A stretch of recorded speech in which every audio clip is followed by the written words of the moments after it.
Is that really where we want it? That's where people wanted it. Looking down at what's going on behind your screen. Okay, most of my stuff is on these, so... We can move it real quick. Okay. We can put it on your screen if you we're want. live, guys. So just Okay. heads up. Oh. If the let us know if the views of the camera angles don't seem to be as effective, and we can adjust it during a break. During live is not the time to adjust cameras. No. Okay, so welcome back. Okay, so we just finished the gate. Yes. So, the exit to the gate appears as a shimmering portal. The portal surface looks like the surface of a pool of water, glowing from the inside and rippling back and forth. The portal itself is a huge ring inscribed with odd symbols all around, and at the top there's a symbol that looks like an inverted V with a circle just above it. The gate is waiting for you. You said an inverted V with a circle around it? Indeed. Like that? More like the circle is above the tip of the V. Okay. Like a party hat. Like a party hat! Oh, that's buffy. Where's that darn party hat? On my head.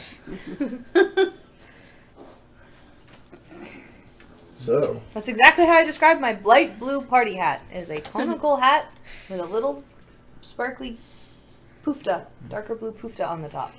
no pooftas. All right. No. There is no Rule 6. So, go through the gate. Yes. Yes. All right.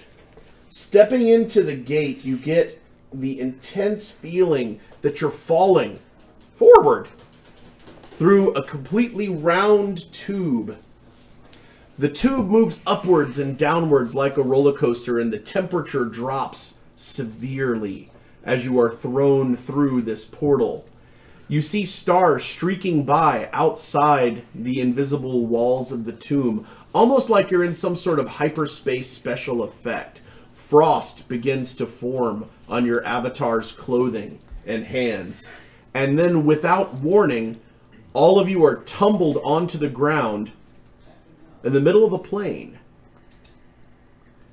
There's some grass waving back and forth. It's dark. There are 2 moons above you in a clear sky. And aside from the gentle whistling of the wind, there's no sound. I was about to ask, like plain, like grassy plain, or Like a plain, grassy like a plain plain. in the air? Like a grassy knoll. Okay. No, I'm just kidding. Yes, like a grassy plain. Okay, with 2 moons in the sky. Indeed. Is this striking me as any planets I can think of? Off the top of my head, or with a quick search. Ah, okay.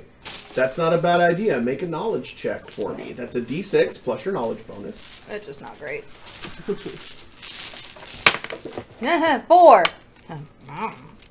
Okay. There are so many planets that might match this description, it's really hard to narrow down. Okay. Might one of you smarter people know? You want more dice? Yeah, it couldn't hurt. Okay. Did I take knowledge? A 7. I don't have to know things. I just ask people and they tell me. If you had to take a wild guess, you are probably standing on the surface of one of the minor worlds in the Gygax system. Oh, I forgot. Gygax was a whole system. It's only fitting. Gygax itself is a planet, but the system in which it is located is also known as the Gygax system. So Gygax planet and Gygax system. Okay. Well, that jives with some of what I had thought about for the clue. So let's go over the clue. Okay. Reminder of what the clue says. In the ruined tower of Xenopus, the game shall be afoot. Choose your DM accordingly, or else you'll get the foot with the T and the F capitalized. And the game is capitalized as well. So, my thoughts on this were that with some research that was done, the Ruined Tower of Xenopus refers to the sample dungeon layout that was in the D&D Blue Book. This one.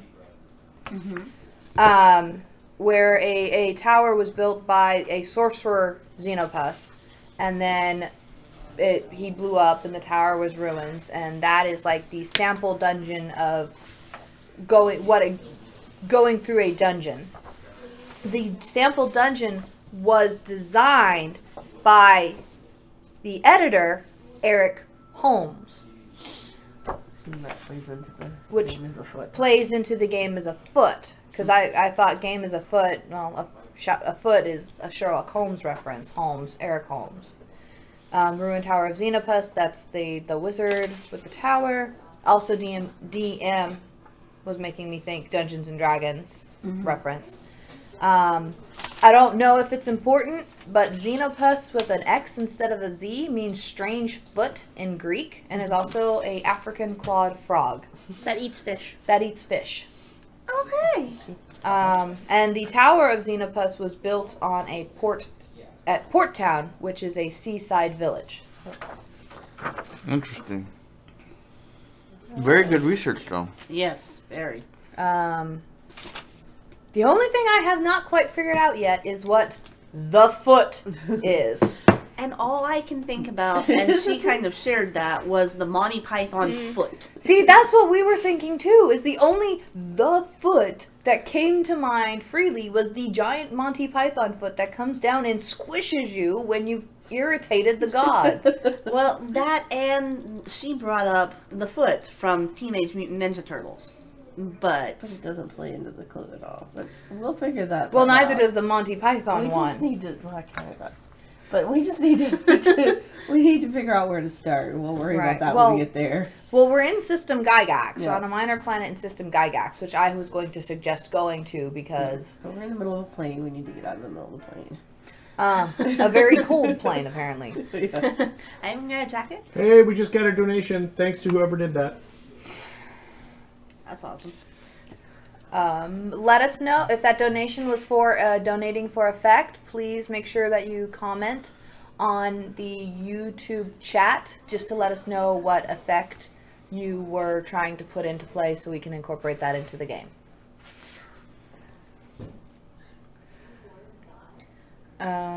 Yeah, I can see how the Monty Python foot would play into it, because if you do the wrong thing, then you get the foot. That's true.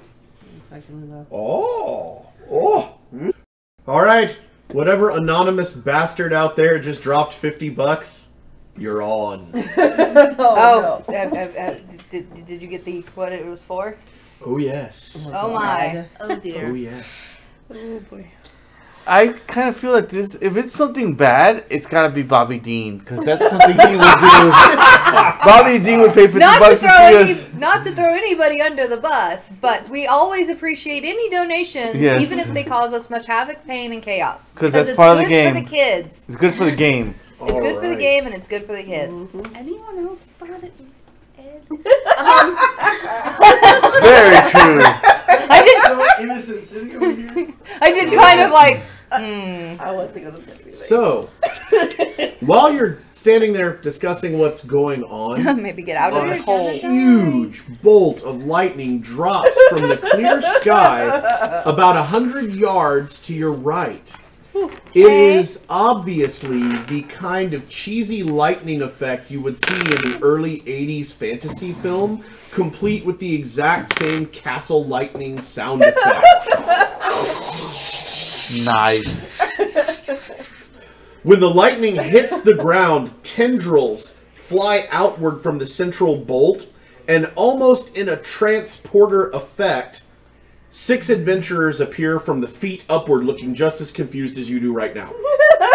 Well, that was a little bit more graceful than us. Yes. Well, we didn't land on our feet. faces. We didn't land yeah, on we our didn't land faces. on our faces. We landed on our feet.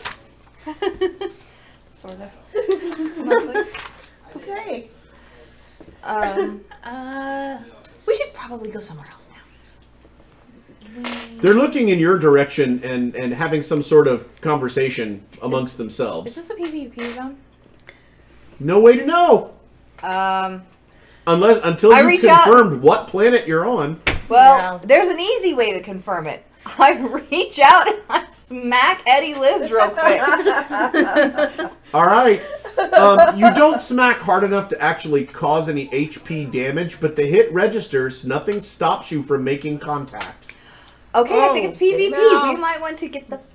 We might want to Run. fail quickly. Well, we might want to see what. Yeah. All right. No. Well, the adventurer No. closest to you, who is wearing what looks like some sort of metallic anime armor with an almost fishbowl helmet, raises a high-tech looking rifle in your direction, pulls the trigger, and then curses. No tech. Whew.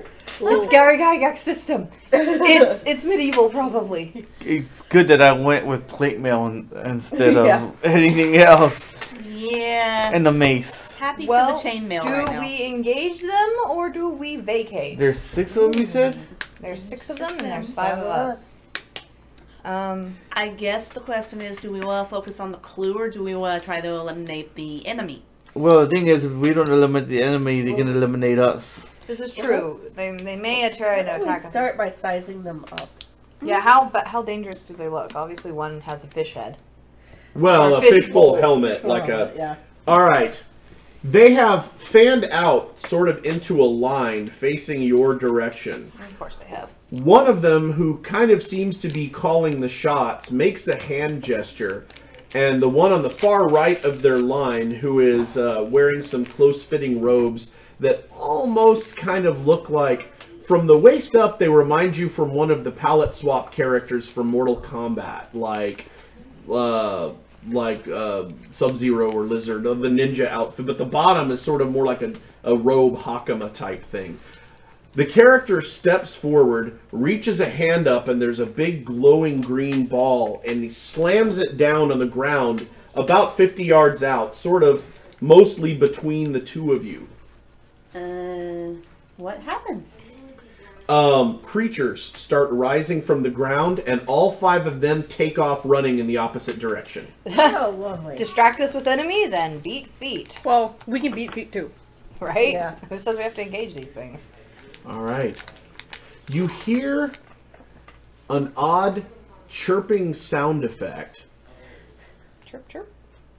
like, and then with these sort of metallic springy sounds, creatures start rising from the ground. At first, you think you're facing armored knights, but then you realize the knights are mounted on flightless birds.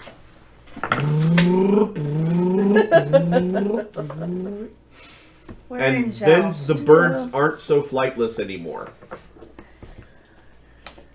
Are they really the joust birds? Yes. Yes. There are 5 buzzards with armored knights mounted on the back, each of them wielding a nasty-looking lance. 2 of them have taken to the air, and the other 3 are slowly moving towards you with a sort of loping gait. Can we run now? All in favor of leaving versus combat? We can try. I don't Or think... do y'all want to try and kill them and hope that they'll drop gold money? Oh, I don't know, they look like... Some of the they- creatures usually don't have loot, though. I don't think that the hand They're of gonna God let is us. going to let us, but we can can try try. running. You're going to try running? Well, how fast are the buzzards moving? Right now, 3 of them are walking. The 2 that have taken to the air are sort of circling as they gain altitude. Okay. I'll go to the Should have done further this. away. I forgot to do this. Anybody have their own summon creature spell? No. Okay. All right, I need an action, or the bad guys will get a free round. Let's run. Run. Run. All right, everybody's running. Do me a favor, everyone roll a d6 and add your dodge. Okay. 7. 3, 10. 8. 10, 7. 8, 7, 8. 8. I tripped and fell. All right. So, Eddie Lives is bringing up the rear, having tripped over some rough terrain as the rest of the party gains speed. Oh, That's usually me. I was about to say, if I notice Eddie falling behind, I will slow down. All right, question. Yes. Which direction did you light out? Opposite the way the other guys are running. Oh, yeah. You're running directly away from the enemy. Yes. Yes. Excellent. All right. So, as the other party of adventurers runs east, you guys are running west, and the birds from the middle are giving chase. Of course. Because jerks. Right? So, the 2 airborne buzzards dive on the 3 of you, and just as they're about 40 feet away, they seem to hit an invisible barrier and pull straight up, and then tumble backwards. You 2 aren't quite to that point yet, and the 3 on the ground have broken into a gallop and are speeding towards you. As they do. Okay. Well, I will make sure I slow down enough that I'm behind Eddie. Eddie is a wizard something. More master.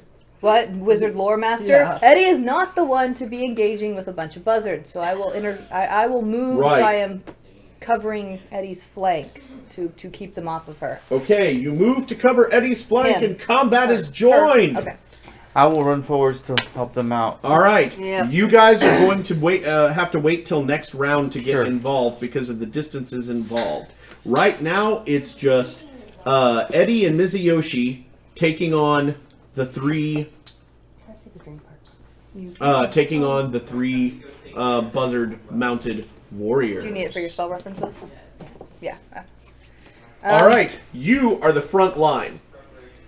You draw your weapon, twirl your cloak, and prepare for combat. Oh yeah, I've decided that this is armored, and that her dodge is actually her dancing with her veil as a shield almost. Nice. Nice. So she's got a very flail dance style of combat with the finesse katana and Nice. That's awesome. twirling. Did you end up taking the elven katana? Yes. Okay. Yes, so I have the magic elven katana. I paid for it by giving him some of my points. Instead of paying them to the heir, I paid them to him so I could have the katana. So. Mm-hmm. And he could have more points to spend on the things he needed All right. to spend them on. Spells. Yeah. Lots of spells. It was like, you probably need the points more. Mizuyoshi, you have top initiative. Eddie Lives has second initiative, and all 3 of the buzzards come next.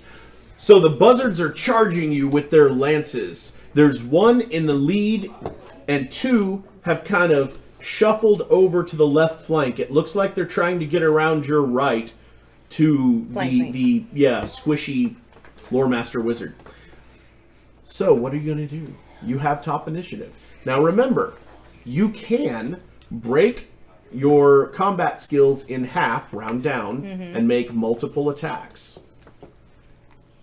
You're probably one of the only characters in the party for which that would even be useful. Right, and probably not quite yet. Cause I was also Yeah, trying to Eric the boost- Cleric's not too shabby. But you would get 2 attacks at +2 to the dice if you chose to do so. Or 3 attacks at +1.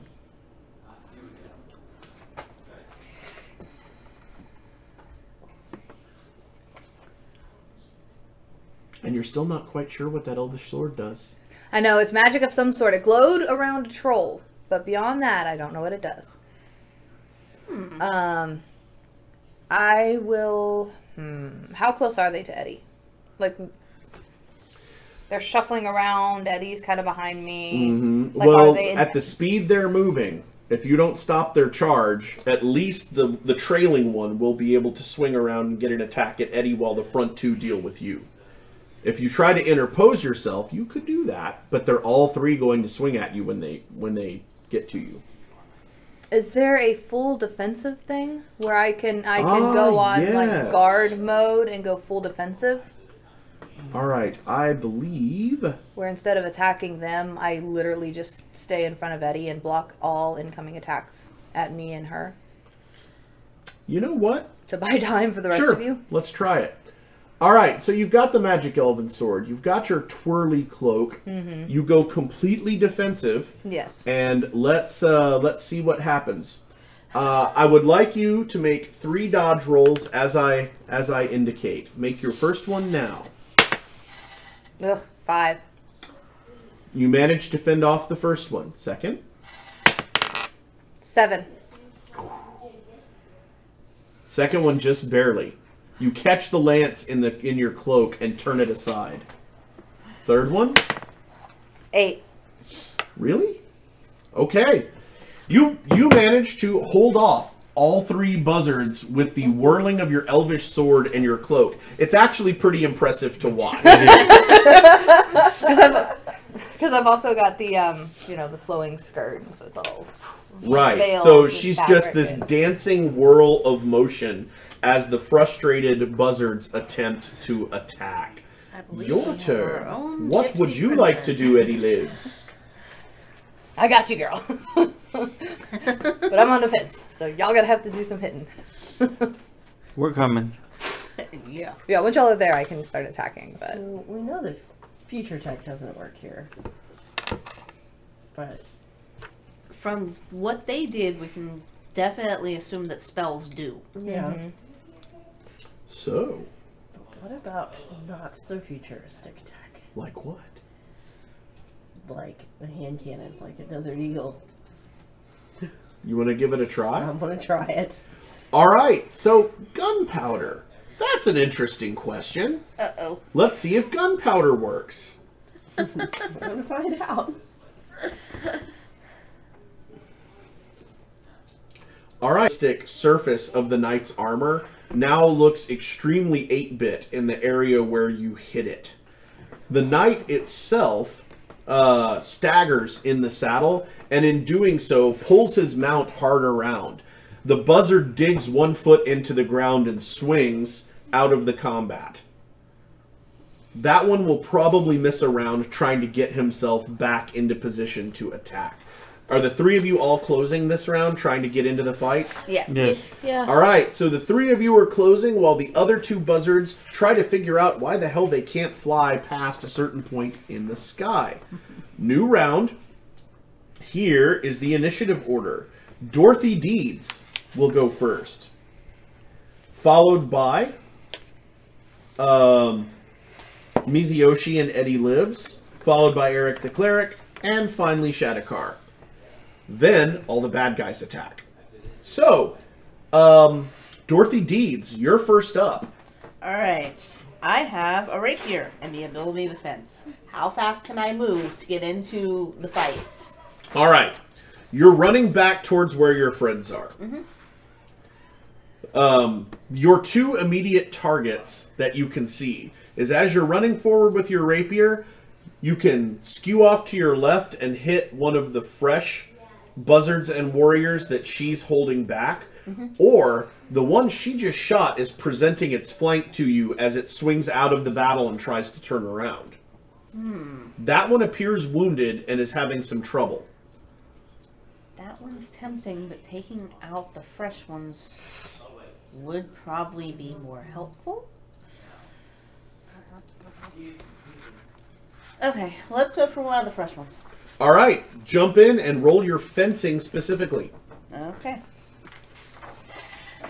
Oh, that might be hard. 2, 6. All right. The bird sees you coming and leaps into the air with a couple of mighty flaps. Your weapon slashes through the air just below its legs. That's unfortunate. Yes. All right, next up is Mizuyoshi. okay, and so they've all kind of reached where they can engage now as well. Yes, they are engaging too. Awesome. Then I'm going to switch out of full defense, and I'm going to actually go in for an attack. All right. You got 2 fresh ones right in front of you. One of them just jumped into the air, so it's kind of presenting its belly to you. And the other one is coming back in with a lance. Okay, how high up is it with its jump? It hasn't gotten that high. You could probably stab upward and hit it. Okay, can I do a leap up to do like a slashing stab? Sure, that's cinematic. Charge down, up, and fierce. Right?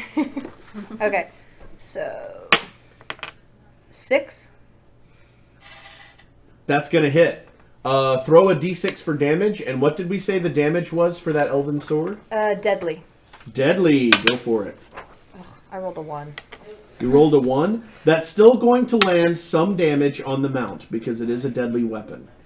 All right. So, it's actually going to put a pretty serious hurt on an unarmored bird. All right. So, you slash the bird's belly and pixels of blood start raining out across the ground. Can I roll out from under that? The bird tries to flap a couple times to stay in the air and fails, and it kind of comes down like a ton of bricks in front of you, spilling the knight onto the ground. Yeah. All right, next is Eddie Lives. Okay, I'm going to run over there. You're not Eddie. You're not Eddie. Oh wait, what am I thinking? Eddie is. Never mind. Okay. You're Eric the cleric. Yes, I heard Okay, E, so but You're more like Eddie Deason. All right, so Okay, so there's still one that's mounted. That has not taken damage. exactly. I'm going to turn and fire on him. All right, so you swing your mighty deagle around. And it takes a week because it weighs 1,000 pounds. Boom. Did you beat a 3? 5. Yes, that's a hit. Roll damage, please. Those. Sorry, I forgot I have to do that. All right. So, you wing the knight, taking the pauldron off of his shoulder. As the piece of armor flies off and lands in the grass, you see kind of like this squared off, pixelated shoulder underneath the armor. The knight gives this strange electronic howl. He does not seem happy about that. Eric the cleric, you're next. Now it's your turn. Okay, sorry. I heard E and I was looking at the stuff. I wasn't paying attention. Uh-huh. Going to go ahead and try to hit wherever bird's up with my mace. Okay, go for it. Okay. You swing the mace at the fresh bird. So that'd be a 6. That hits. Plus melee Roll weapon, damage, right? please. It will be. Yes, that's a melee weapons roll. Okay. What is the damage on your mace? On the mace, I think it's Should be a serious. serious. Yes. All right, so go ahead and roll. 6. All right. You swing your mace at, you said the bird, hit it square in the neck, and the neck shatters in a shower of little building blocks of light. Yep. And the bird collapses to the ground. Its knight pixelates and explodes with it. Nice. And in its place is a glowing green egg. Nice. Grab the egg before Grab the it hatches egg. another one. All right, you took your action. Somebody grab the egg. And that brings us to Shadowcar. Shadowcar, get the egg! We need to get the egg. What do I do with the egg? Just run over it. If we don't run over the egg, it's going to hatch another buzzard in the night. Okay, I'll go to the egg. All right. You run over to the egg, reach out to grab it, and it immediately disappears, and you see your experience point total go up by 4 points. Oh, and you got experience points. Never mind, you got a thing for it. I just didn't want more enemies spawning. All right. Now it's time for the surviving creatures. So, the two that are airborne are diving. One of them is diving at Eric the Cleric, and the other one is diving at Shadowcar. Oh, darn. Eric, make a dodge roll. Should've I gone need you to more. beat a 5. I have faith in you. No, 4.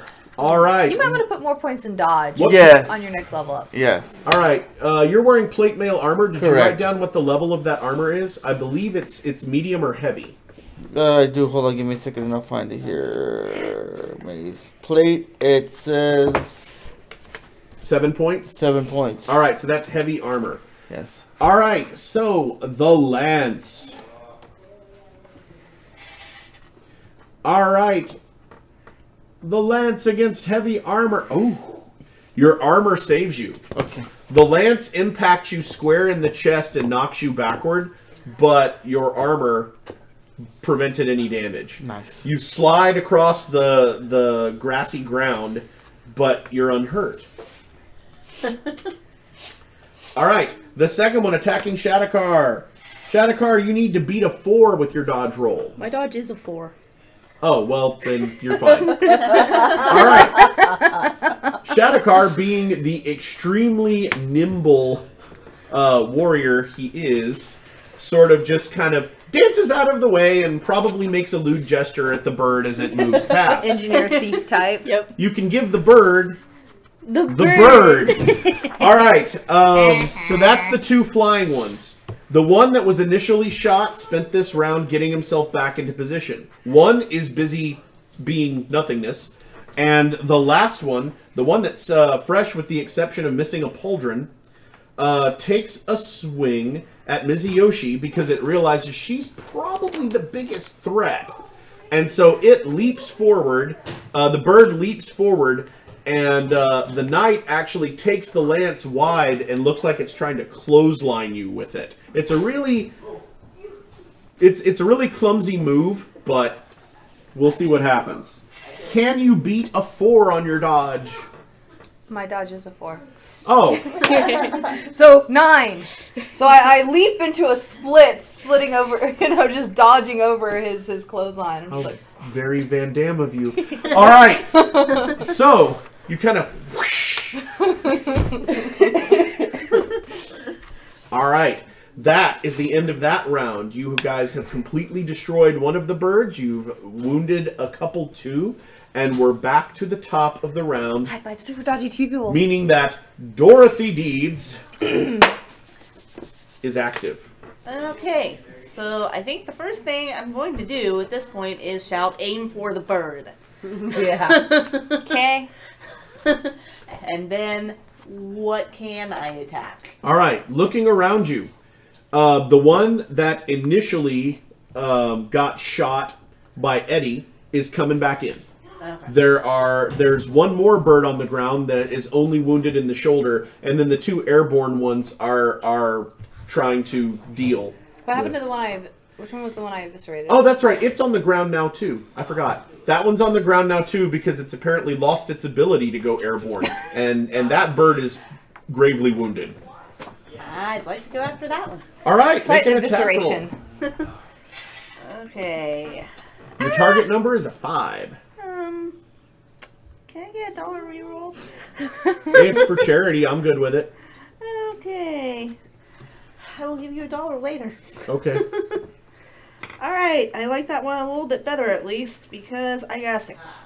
That's a hit. Now roll damage. Roll a d6 again.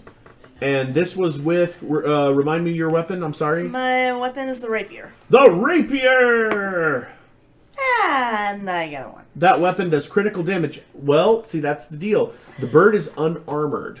Oh. So, that is enough damage to put it in the dirt, meaning the knight goes with it, and another egg appears on the ground. Dorothy Deeds, next up is Mizuyoshi. There are now 3 birds left. 2 have been destroyed. Are there any over near the egg? No. Damn.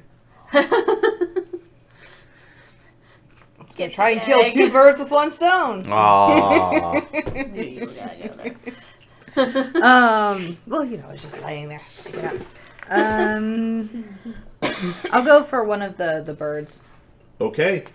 Make an attack roll, please. The bird attempts to dodge you. Its total is a 4. 5. That's a hit. Roll damage, please, on your deadly weapon. 4. Actually, on an unarmored bird, yeah. Boom! The bird and knight explode into pixel blocks, and there is a second egg on the ground. Can I have landed where the bird was gonna be, knowing I was gonna kill it? Like do like a leaping land on the egg? That sounds pretty cinematic. I like it. Grab your die and call odd or even. Odd. Go for it. 4. Damn. All right. Just missed So it. you miscalculate a little bit and kind of superhero land looking straight at the egg. It's right in front of you. It's right there, Ray. It's looking at you. So, we move on to Eddie Lives. please. The bird that's in the air. Yeah. Where is it? It is turning around and coming back in. At the end of this round, it will probably take a swing at Mizuyoshi. Like she's boom landed on the ground and the bird is diving at her. So how far airborne is it? I already have an idea of what I'm gonna do. 25, 30 feet. I'm gonna go ski. Dodge it and get the egg. Pull! I'm gonna launch myself into Okay. Yeah, it's like backwards cartwheel trying to clip the egg with my foot. Flip to dodge it. Was a 4. Okay, let me roll the dodge. Or if I'm 5. I guess I could just Alright, so roll. blam! The deagle is not made for long range work.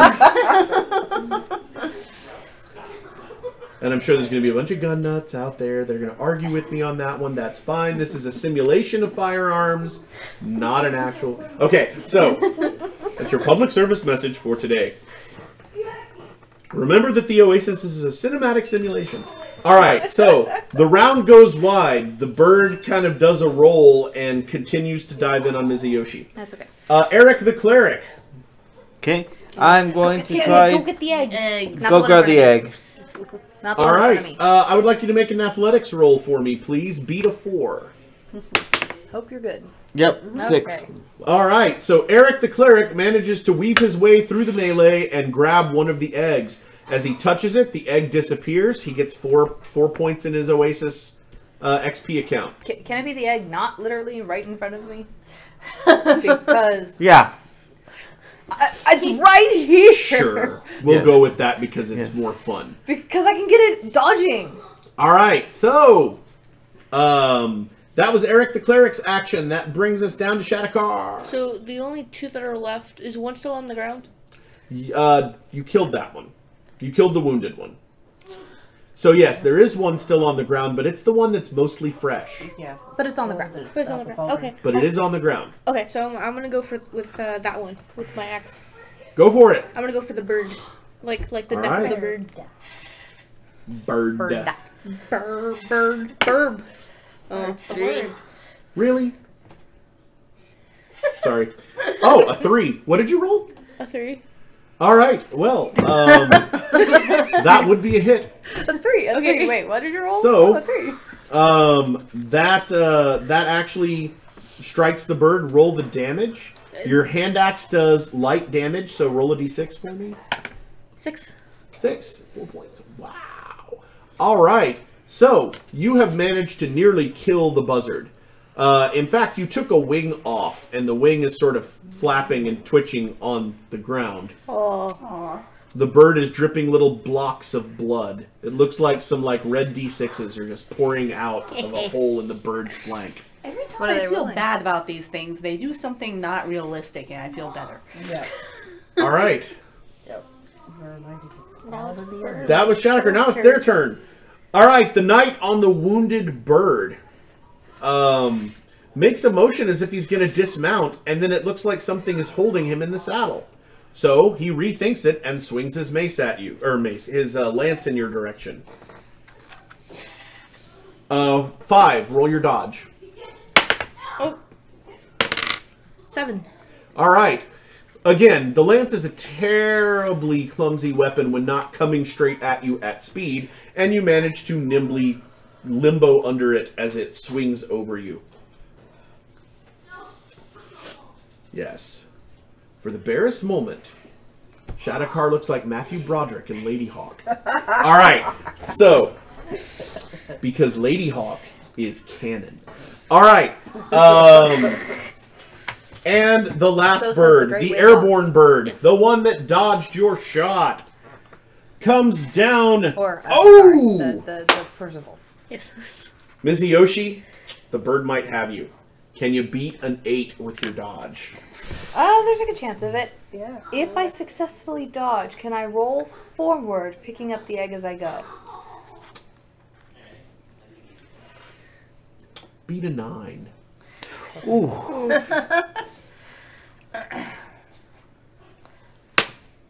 10!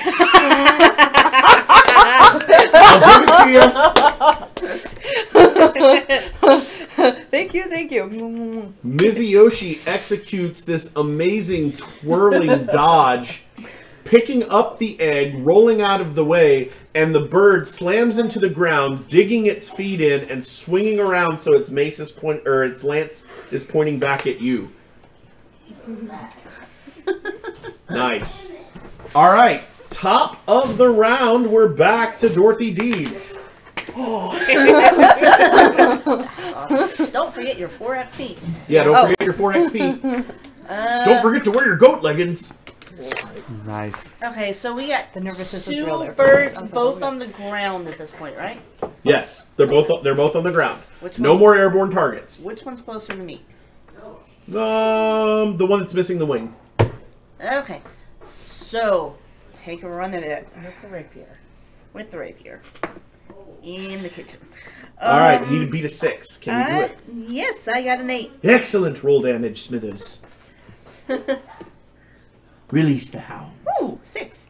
All right, that bird explodes into its final form, which is tiny cubes rolling across the... All right, that bird is toast. The egg appears in front of the bird. All right, who's next? That goes down to Mizuyoshi. I will attack the bird in front of me. Do so. 6. The bird dodges with a 5, which is not enough. Please roll damage. 2 on deadly. All right, 2 deadly, unarmored bird. That's enough to put it in the ground. That bird explodes. The last thing you see as the whole figure pixelates and falls apart are the eyes of the knight flashing red at you. And then it's gone. And then it's an egg. So, combat is over. Who gets the last 2 eggs? Well, there's one right in front of me. True. Can I just kneel down and touch All right, so Shadakar grabs that egg. Has 4 more anybody points. not grabbed an egg? I have it? not. She hasn't grabbed an egg. Okay, well, one of y'all can come get it. Even odd? Sure. Sorry, I grabbed the egg, the one you killed. I call even. Hey, you're playing a thief the way a thief should You're be an played. Alright, I'm sorry, it was odd. I So. got even. So I guess I get it. Okay. All right, so 4 points to your Oasis XP account. All right. Nice. Taking a look around as the things settle down, the other party is nowhere to be seen. No, of course course. they're not. They have completely beat feet in the opposite direction that you beat feet, and they are out of your visual range. Everything is quiet, just as it was when you first arrived at this world. Hey, at least the frost is melted off your outfits. True. Party, take it from here. Well, I say we keep walking where we were going because I think that was a non-PvP zone we entered, which means there's probably a town or something. It could be. I would say keep going west. Yeah, I Yeah. want to figure out what kept the birds from going through that wall. So, That's a good question. Yeah, let's go west. All right. You guys start walking. we still have to figure out what the foot means. And we have to figure out, while we're walking, is there any way of scanning the planet we're on to see if there's old ruined towers on a seaside cliff by a town, by a small town? All that right? right. So, Yes, tower on low hills overlooking that is a wonderful question. and next door to a graveyard. Using your Oasis rig and some software you download from GunTorrent, you are able to take a look at the surface of this world, which turns out to be one of the moons of one of the planets on Gygax, a minor D&D recreation that probably follows some module or another that was written over the last 50 years. As you're traveling towards this town, you find that the location that you are looking for It's the town we're heading towards. is not actually located on this planet Okay. at all. Oh. It was wishful thinking, but at least we're in the right system, which will save us some time. What planet is it on? So, you find out it is on a planet that orbits very, very, very close to the sun in the Gygax system that is known as Origins. You know that that planet is sort of a shrine to the olden days of the hobby. Arriving at the town that you were walking towards while the search is running, you find that this town, according to the research from you looking at the planet's map, is one of dozens of identical towns that has exactly what you would expect to find in a small town in a D&D realm. Mm-hmm. There's an inn, there's a tavern, there's a guild hall. You know where we're going. You know, there's equipment shops that seem to stock almost exactly the things that appear in the average player's handbook under equipment. Right. You enter the town and find it populated with friendly NPCs who give you, you know, a wave and a welcome and go on about their daily business. You hear the sounds of a hammer coming from the blacksmith's shop, and the smell of food wafts from the inn. One of the things that's interesting about this town, and every other instance of the town on the planet, is that a river runs along the eastern border of the town. There are docks, there are fishing boats, but the river doesn't seem to go anywhere. It stretches a couple hundred yards outside of town and then just sort of stops. And yet there's boats coming and going. Do y'all Need to want find a boat. to check out this weird river? Yes. Mm-hmm. See if we're here for a reason. If this all washes, then we go to Planet Origins and go check out the tower. Okay. But So, you arrive at the dock area, and there's a few NPCs tooling around, loading barrels and things into boats, unloading a boat. One of the boat masters appears to be an elf. awesome. The first person that looks up at your approach is a portly little clerk-looking fellow who is carrying around a hand-bound ledger-type book with him. He wanders up to your party and says, "Are you here to book passage?"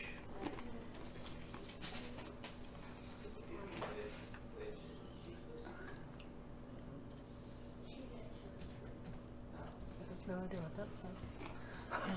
Sorry. Okay. Well, no, I read what it means. Or I read what it says, I just don't know what it means. Oh. Okay, Okay. Did you read it? got it. Okay. Are we here to book passage? He wants to know. Yes, but pulling the party aside, do we have any money?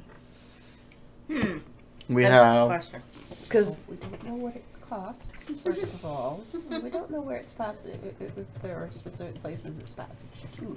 okay, so gather info and then Let's get some more information. okay. Then yeah, yes, I think we're here to book passage.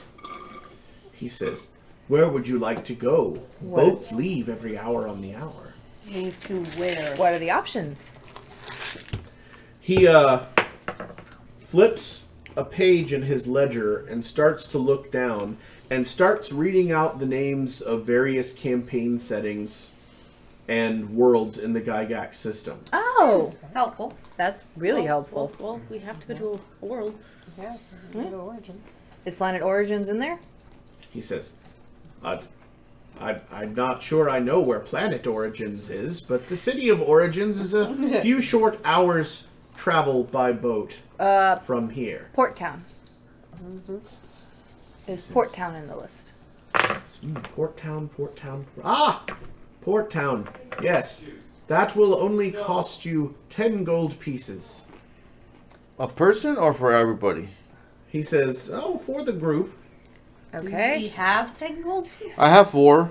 5. So, well, those golden coins are worth a whole lot more than a single coin Yes. in the Oasis at large. Okay. So, say you can break one of those down and easily pay for this voyage. Okay. Or do we want to go see if we can try and earn some money here real quick to touch up our coffers? I know, last time we tried earning money before another mission, It's bad. yeah. No, we forged documents and we I'm a stole little jewelry. fuzzy on this whole good bad thing. Oh, well, okay, the actions we took maybe weren't entirely ethical, but we earned money, and that was very helpful in the end. Okay, see, my version of good and bad is this. The forging documents took about half an hour. That was good. I don't care if it was ethical. The robbing of the jewelry took significantly more time and a lot more risk. But it was fun. It was fun. Fun, but Well, we could painful.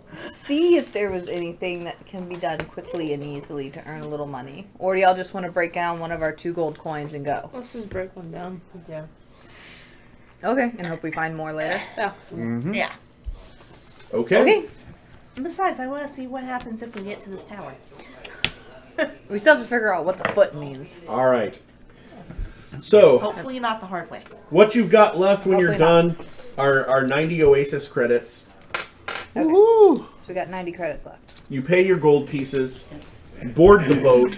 The boat sets sail under the skillful hand of a couple of NPC sailors right towards the end of the river. It looks as if the boat... Is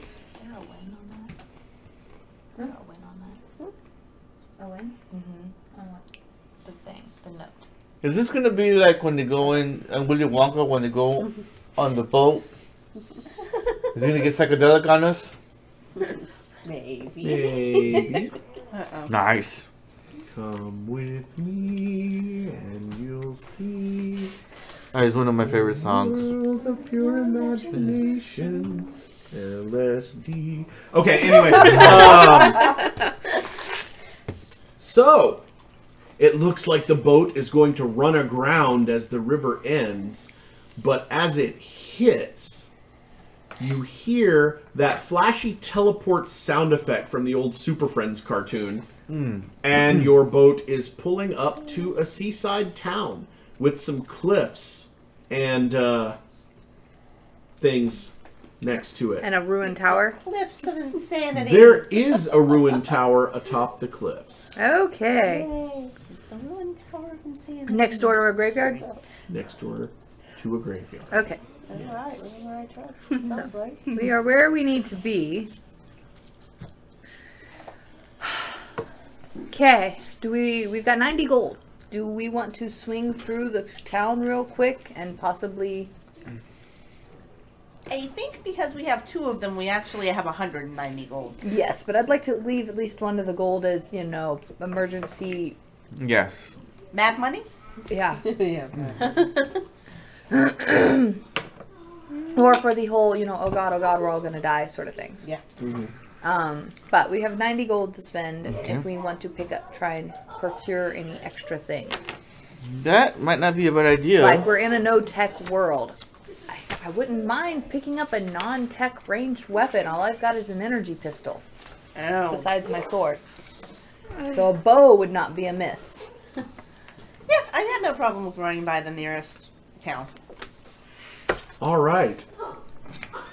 So, I mean, we're at the town anyway. We have to go through. while the you're in to get to town, if you wish to shop, you can use your points and convert those into Oasis credits. the experience points we got. Right. You can use those experience points to buy things generally at the rate they appear in the Dream Park books. Okay.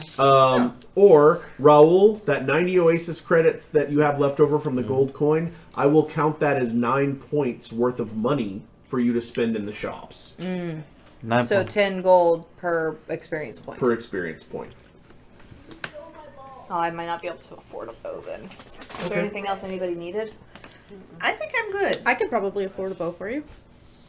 I can fly. I'm pilot. Well, while we're shopping, do We could buy a find catapult store for that 13. specializes in pole arms? actually, by some strange coincidence, there is a shop that seems to be turning out a number of polearms. It is at the moment you enter the shop that you remember that Gary Gygax was quite fond of the multitude of polearms that existed in history. And you find that this shop stocks almost every polearm that you can imagine. It's at times like this that Gunters need to know the difference between a glaive gisarm and an all-pike and, you know, a lucerne hammer. And there are many different... So, why do I feel like we might need a polearm? I have no idea. but Yeah, we I'm should looking get at- one. Go I'm with trying- that feeling. What is the... What polearm should we get, though? I like glaives. I like glaives from Krull, which are completely different from the historical glaive. You can't really throw it, well, I suppose you could, in the same way that you can toss a dwarf. But, I also like naginatas. hey, Naginata! Where is glaive here? I'm looking for glaive. I actually used to fight with a Nagi back in my Amtgard days. Well, they've got naginata in here. I haven't found Indeed glaive they yet. do. Naginata costs 4. Oh, I can actually afford a naginata. No, it's 5. I shifted down one. It's 5. I can maybe afford one. Okay. Do we want to get one polearm for the group? Yeah. And then you wanted a bow, right? Oh, if I've got a naginata, I've got reach now. Because naginatas, well, it still says range H. Wouldn't a naginata have a slightly longer range? Right, it's a polearm. I mean, it's got a reach range, but it's a longer reach than, say, a short sword or a Right. dagger. But it's still not close range. I mean, you could use a Nagi in melee combat. It's not as bad as like a 15-foot pike. That would not be very useful in melee combat. But That's what I was thinking, because, you know, naginata is still kind of a polearm, but functional in... it's more the length of a bow staff or something to that. Right, it can be used in weapons and can give us some extra height or Right. reach if that is a thing that's needed. Plus it hooks. Yes, it does. Now there's a Vulcan version of it called the Lirpa. Let's see, a short bow would be 6 points. I don't want to spend all of our money on weapons for me. So I can just go with my katana. It's fine. I kind of feel like we should buy a glaive since we're in the glaive shop. You mean a polearm? A polearm, sorry. Yeah, I would rather spend the money on getting a polearm than on a bow. So what kind of polearm do we want then? Well, again, all I'm seeing in here is naginata. I say we go with the naginata. Okay. Unless y'all specifically want something else, then we negotiate with the GM. Hello, I'm the GM. So, naginata? Naginata's fine. And then do you want a bow? No, because we got to spend the money on the naginata anyway. I'm going to have to snag one of your points for naginata. So 4 plus 1 from some... I'll give you a point. Because I have just enough to get you a longbow. I guess I don't want to burn all of the experience points because we might need them for something else. Alright, I give you a point, so we got the Naginata. Who wants to carry it? Well, who's good? Does naginata falls under melee weapon? It does, but it is one of those skills that Needs is an extra. Yeah, costs extra because polearms do more damage. So You have to have the. you have to have the skill. I believe it's it's either 1/3 or 2/3 of your normal skill if you Half. don't buy it up. Yeah, I think generally speaking they are. You may use 1/3 down. Okay. So that would be what? That would be 2 points? Well, it's a third of your melee. It's polearm Right, for so- using it would be your melee weapon skill Okay. divided by 3 rounded down. But if you actually bought the polearm skill, Unless how you much? actually have the pole Right, skill. which Uh-huh. means for pretty much everyone in this party, it would be a 1. It would be a 1 for Mizuyoshi or Eric the cleric, and a 0 for everyone else. Oh yeah, you're right, because 5 divided by 3 is 2 Yeah. round down. All right. So, are you ready to make your final purchases? Simple would be 2. Ugh, it would take me 4 points. And I don't think we can buy skills in the middle of the game. Well, maybe when we take a food break. break, I will allow that. Like cash in of experience points for Yes. skills. Okay, well I will. Who was the other person who has a 1? Us too. Did you want to carry the Naginata, Sure. or you want me to? It doesn't matter. If you think you can, you'll be using it more than I will. I would prefer to be using my katana, Okay. but I'm sure you would prefer to use the mace. Yes. But I can, if you want me to just. I can carry it. I mean, I'm Okay. already carrying plate armor anyway, so it's... Okay, so you carry the Naginata, so you've got a backup weapon.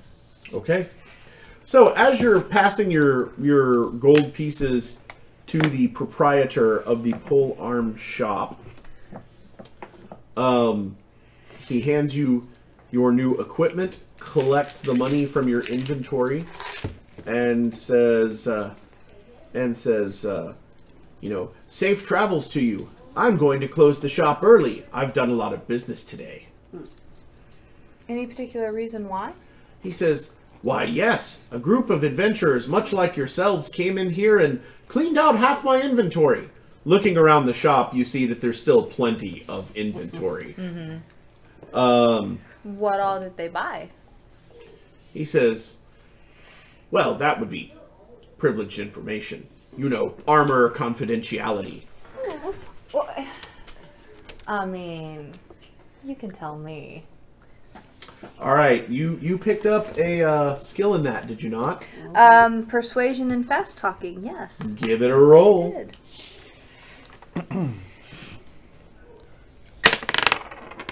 That would be 7. All right. The shopkeeper blushes an odd color and says, well, I guess there's no harm in telling you. They bought a weapon just like that one, and 3 of those, and 4 of these, and several bows. Okay, wonderful, thank you. You've been so helpful. He kind of smiles and looks down at his desk for a minute. Okay. Y'all good to go? Mm-hmm. Okay, well you have a wonderful day. Let's go to the tower. Unless there's anything else y'all want to do. No, it's good tower. No. No, let's get there. Okay. Although, All right. if that other party's over there... They're probably in the tower already. Yep. All right. So you all trek out of Port Town, up the hill, and to the top of the cliff where the ruins of the tower are located. You find evidence that someone has been here before you, because the ruined stones have been moved to reveal an entrance down into the tower. Looks like we just got another donation. Did we? I've got a ping notification off my cell phone, it looked like, to Laura, actually, it looked like. Thanks.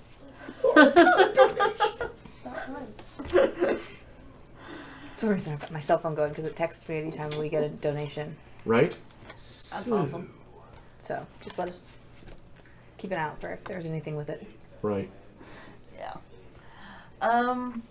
Okay, so if they've actually defeated this, do we have to wait for it to reset? Not if we beat them to it. Interesting question. Well, no. It Not could- if the tower itself is not the mission. I mean, if you think about it, if they've gone ahead of us, we just run through all the empty rooms and disabled traps and bodies of dead bad guys and Yeah. get Get just to the race thing. to the end and see if we could get ahead of them and beat them to the end of the mission. And As long as they haven't beat it yet, then As we long have as a they haven't chance to beat- take it on. yeah, And maybe we're lucky some of them died too. right. Seeing on how they're Alright. kind of cowards. Otherwise, yes, we have to wait for it to refresh it. Seeing on how they're kind of cowards. Yes. Let's go ahead and move quickly. Okay. Moving with purpose. Okay, that's frustrating. What? Nothing. I can see game controls messages on my phone, but they won't pop up on my laptop. Huh. Ah, okay. Give yourself the points back from the Nagi. Okay. It was donated by a donor player. Oh, wonderful. Thank you. Thank you, player donor. Thank you. Okay, excellent. Now that I know I've got to check my phone whenever Game Control sends me a message, that's interesting. Damn you, Firefox! So, we will move along. Use So, Chrome like everyone else. will you enter the tower? Yes. Yes. Yes. We're going to enter it quickly and try and get ahead of the other team. Oh, really? Or Well, at we're- least not getting. Okay, well, let's enter the tower and see if it looks like they've already gotten here. Okay. Climbing down through the hole in the ruins into the first room of the tower, you find something you entirely didn't expect.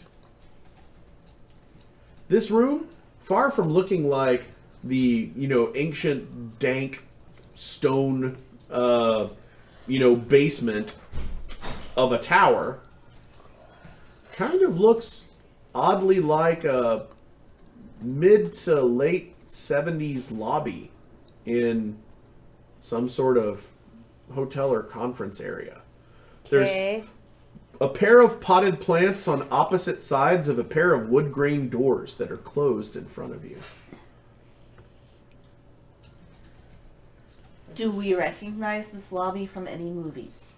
Not really. Okay. Interesting. Okay. Okay, I'm gonna have to move this up here so I can see the messages as they come through. You've got like the epic GM screen of RJO's screens and electronics and all of the things. Okay. Ah! Okay. So, we move along. I am both excited and nervous about what I these know, right? developments are. So you can hear the sounds of voices coming from the other side of the door. They sound, like they're having a lot of fun. There's laughter and talking. It's hard to make out exactly what's being said. Okay. Can we put an ear up to the door? You are a thief, are you not? Yes. All right, so you put an ear to the door in classic thiefy fashion. You hear a jolly-sounding voice intone the phrase, "Roll initiative." Oh my god. Well, Why do I feel like our characters are about to go murder our players? I thought we were in Die Hard for a second, so I'm kind of happy with this scenario. Oh no, my brain jumped to gamers, the first one. Okay, Alright. well. It's like you run into a strange room with strange people around tables with your names on pieces of paper. I kill them! I kill all of them. Wait, what? Alright. Can we open the door a crack and see inside? You open the door just a bit and look inside. There are many, many tables against the left wall, all of which are surrounded by people in 1970s clothing, rolling dice and playing games.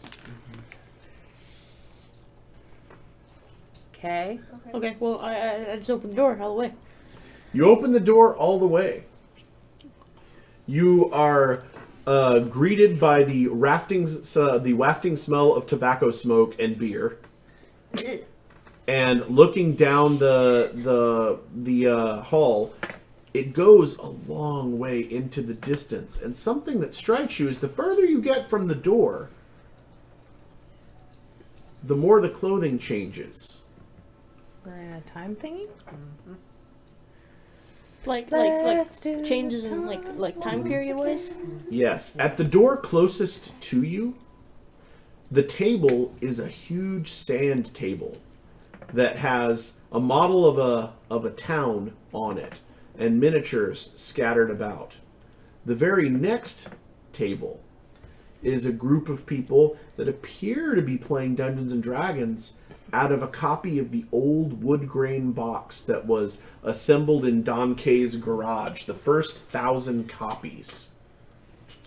The very next table are people playing out of the 1977 basic set, and then AD&D, and then the 1980 basic set, and then the 83 basic set, and then the D&D reprints with the Jeff Easley covers, and so forth, all the way down the hallway. Okay, I think we need to find that one.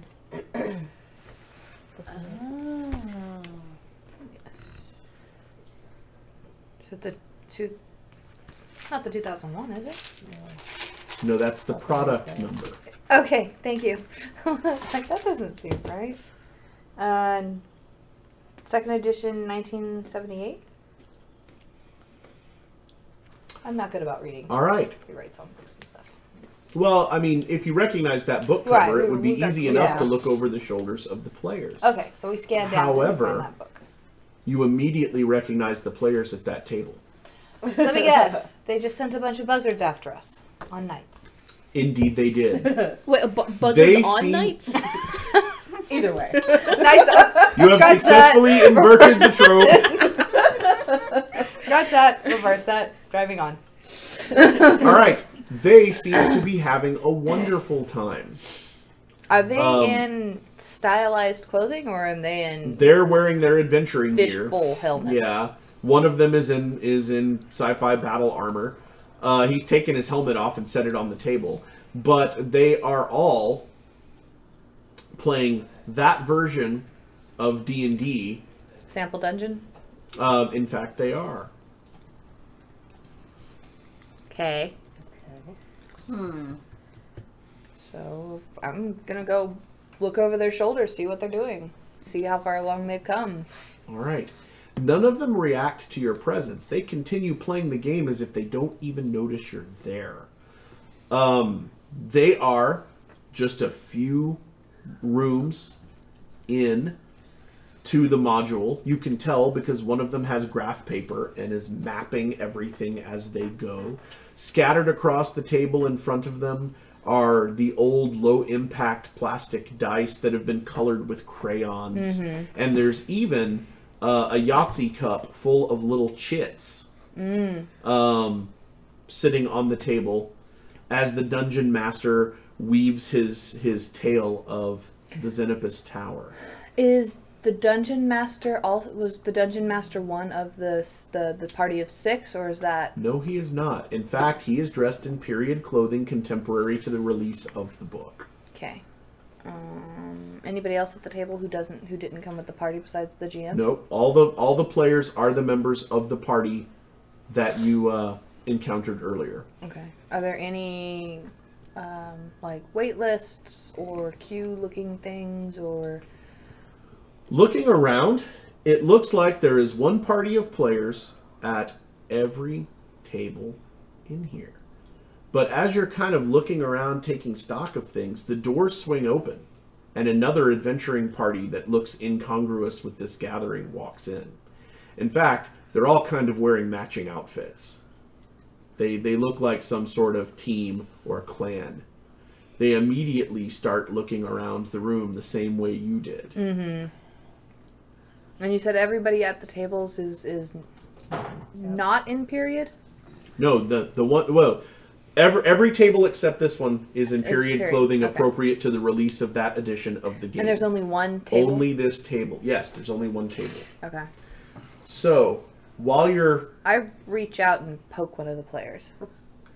Alright, you reach out to poke one of the players and your hand goes straight through them. The part of the player that you touch shifts blue and for a moment looks like one of the holographic projections from Star Wars. And as soon as you pull your hand back, it firms back up. He doesn't seem to notice that you've touched him. I put both my hands in and I'm like, la la la. Yes, you do. Okay, sorry. Distracted. The other adventuring party walks past all of you. Do they? They don't even seem to notice you're there either. Well, actually, is anyone not standing close to the table? Or are you all standing close to the table, Jessica's? Thank you. Bless you. Or are you all standing close to the table, Jessica's? No, we're all standing next to Jessica. Yeah. All right, so if y'all are all standing close, they don't seem to notice you. They walk straight past you, and it's at this point that you notice there's kind of a line in the carpet between the right side of the hall that leads down the room and the tables themselves. This party is walking right along the carpet. They go right past you, several tables down, to where someone is running the red box version, the 1983 red box version of Dungeons and Dragons. Ah! They picked the wrong book. And they walk up to the table. One of them starts to speak to the dungeon master, and the NPC players fade from sight. The dungeon master, an older man with a silver ponytail and a beard and mustache, smiles and waves them to the table. They all eagerly sit down. And the DM picks up a die, tosses it on the table, and the giant Monty Python foot comes down from the ceiling, smashes the players. We were right. Yep. And as it rises back to the ceiling, you see all their possessions sort of fade out. Oh, And then NPC players reappear at the table. darn, I was kind of hoping to go run over and snag some loot. Like, wait for it, go! I'm so happy. All the shirts. A moment later, you hear these sounds like victory trumpets. The players that attacked you earlier disappear from the table and are replaced by period NPCs. It's because they won. It's our turn. Yeah, we need to sit. So, we walk up and talk to the GM. Yep. All right. So. All right. It's like, greetings. May we play it? Play a game. All right. The GM greets you warmly, invites him to his table, and begins to run the original Tower of Xenopus adventure. Through the experience of sitting down and playing D&D inside the Oasis, you realize that your game master is an Oasis recreation of J. Eric Holmes running his own adventure from his own version of Dungeons and Dragons. Very cool. You have a wonderful time playing with Dr. Holmes, and when you are finished, you find that each of your characters has picked up another 2 Oasis experience points.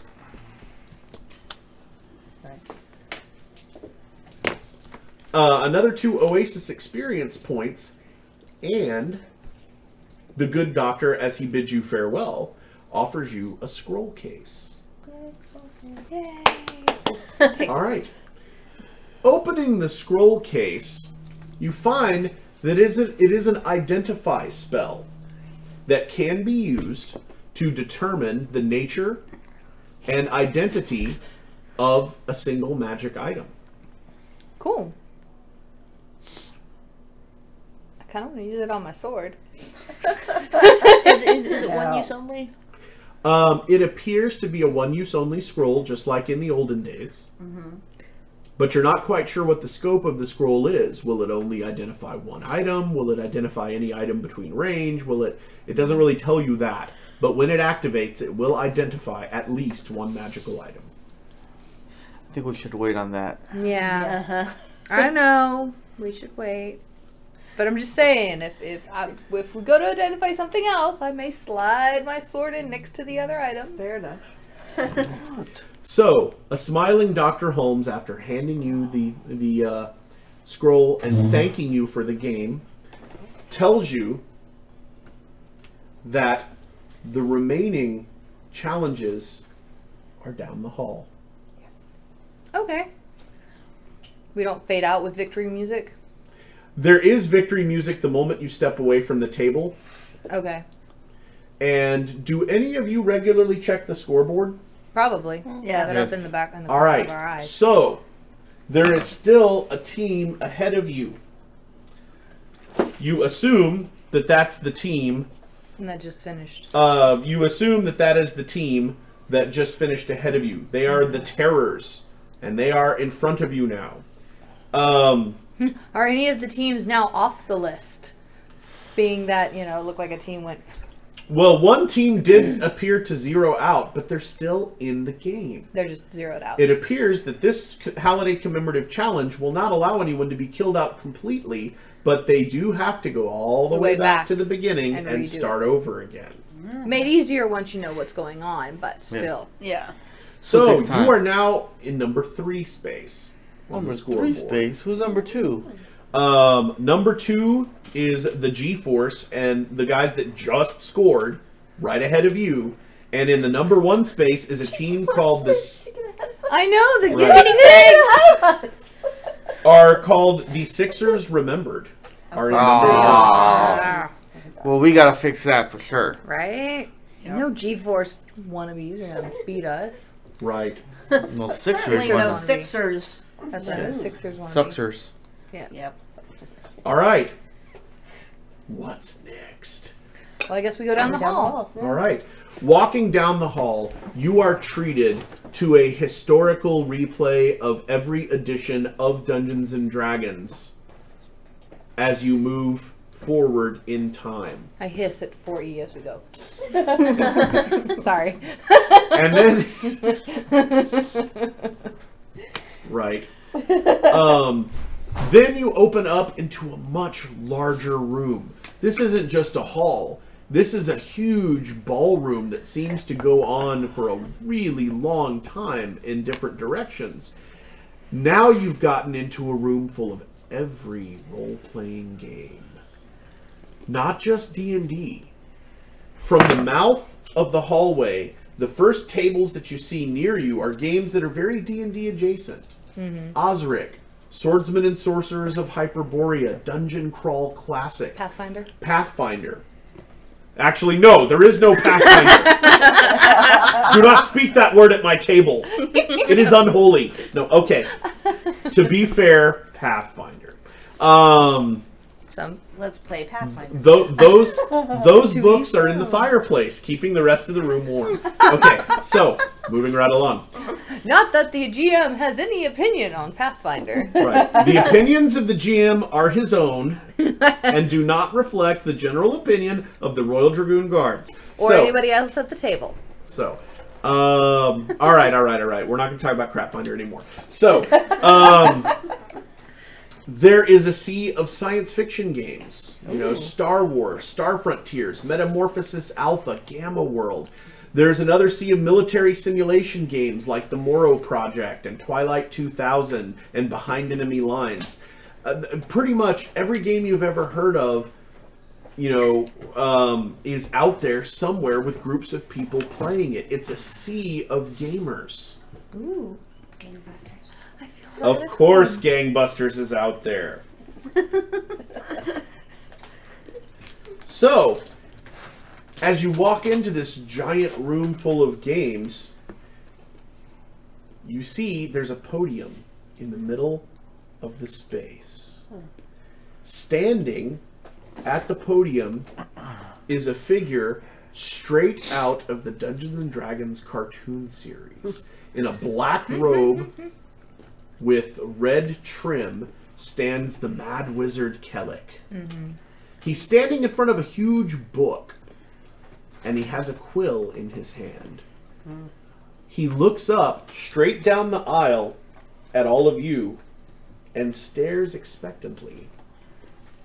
I think he's waiting to talk to us. Let's go to him. Okay. We move forward. All right. As you walk up to Kellic, he seems to get a few inches taller as you approach, so that he's looking down at you from the podium and dais. He says, "I suppose your team feels it is worthy to stand within these halls." Yep. Yeah. He says, "None have been worthy enough so far to escape this place." Has any other team zeroed out? He narrows his eyes and says, Checking the- zeroed? Checking the scoreboard. Not yet. Okay. Sorry, that was... He says, no, I do not believe any team has been vanquished permanently. However, until you answer basic knowledge of the game that founded all of this, will not be allowed to leave. Your fellows are still trapped within these walls, as are you. Okay. Bring it. She says, bring it.